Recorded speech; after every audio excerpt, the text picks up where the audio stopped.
तो आज हम एक बहुत ही प्राचीन ग्रंथ दुर्गा सप्तशती को डिकोड करने वाले हैं।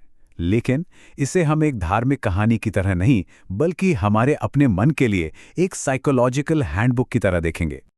जरा सोचिए, क्या हो अगर एक कहानी जो हम सदियों से सुनते आ रहे हैं वो असल में सिर्फ एक कहानी हो ही नहीं, बल्कि वो हो एक कोडेड गाइड, एक नक्शा सबसे मुश्किल जंग के मैदान के लिए, जो है हमारा अपना मन।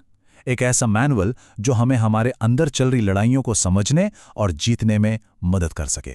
दुर्गा सप्तशती असल में एक प्राचीन मनोवैज्ञानिक एल्गोरिथम की तरह काम करती है।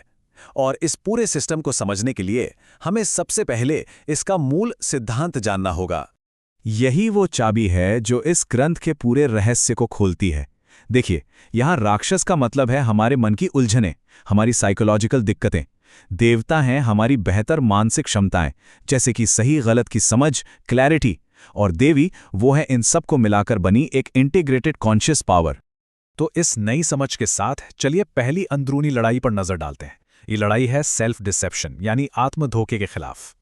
कहानी में मधु और कैटभ नाम के दो राक्षस ब्रह्मा पर तब हमला करते हैं जब विष्णु योग निद्रा में होते हैं।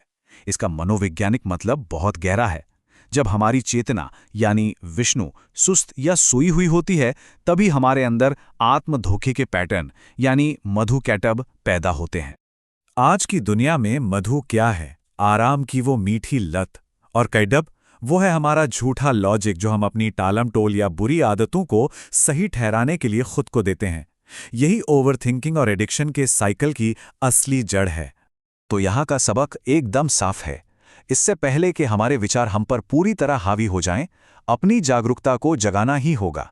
यही इस पहली लड़ाई को जीतने का रास्ता है। ठीक है, तो आत्म धोखे को समझने के बाद अब हम दूसरी बड़ी लड़ाई की ओर बढ़ते हैं।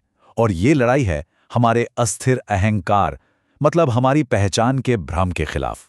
कहानी का महिषासुर एक भैंसा राक्षस है जो अपना रूप बदल सकता है और देवताओं को भी हरा देता है।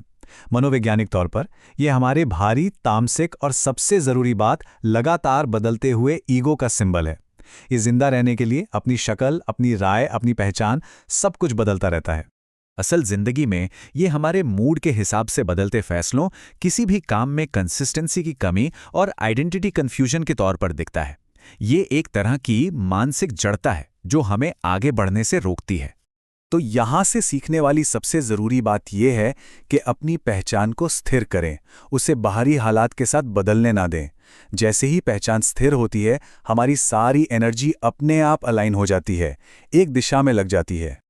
और अब हम पहुंचते हैं तीसरे और शायद सबसे सूक्ष्म, सबसे मुश्किल आंतरिक युद्ध पर, अहंकार का द्वंद्व यानी ईगो की ड्युअलिटी।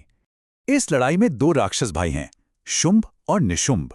शुंभ उस ईगो का प्रतीक है जो खुद को बेस्ट समझता है, और निशुंभ उस इनसिक्योरिटी का जो महसूस करती है कि मुझ में कुछ कमी है। ये सुपीरियॉरिटी और इन्फीरियॉरिटी का एक कभी ना खत्म होने वाला लूप है जिसमें हमारा मन फंसा रहता है।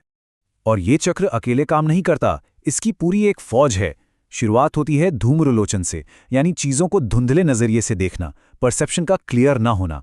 इसके बाद आते हैं चंडमुंड, यानी बिना सोचे समझे किया गया गुस्सा। और आखिर में है रक्त बीज, यानी बार बार आने वाले नेगेटिव विचार, जहां एक विचार हजारों नए विचारों को जन्म देता है। तो इसका समाधान क्या है? हमें सिर्फ लक्षणों से नहीं लड़ना है, मतलब बार बार आने वाले विचारों से नहीं। हमें समस्या की जड़ से निपटना होगा, शाखाओं को नहीं, जड़ को काटना होगा।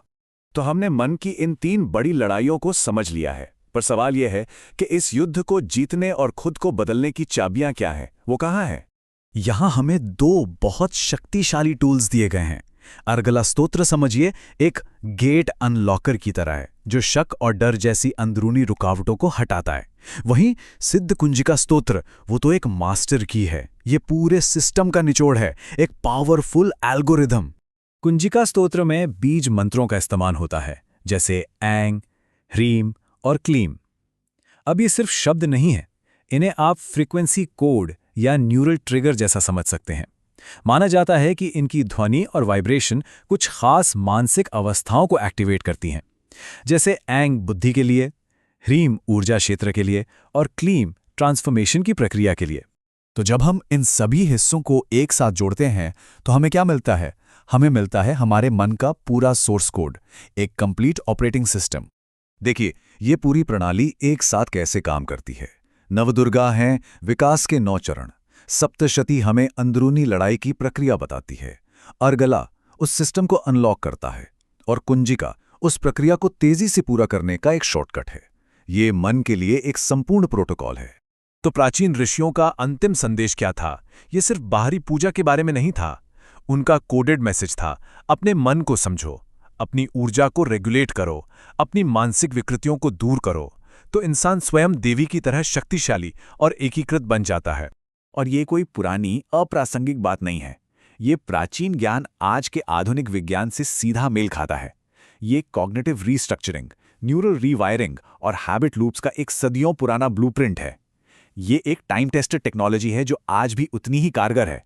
सवाल बस ये है कि क्या हम इस कोड को अपने जीवन में लागू करने के लिए तैयार हैं?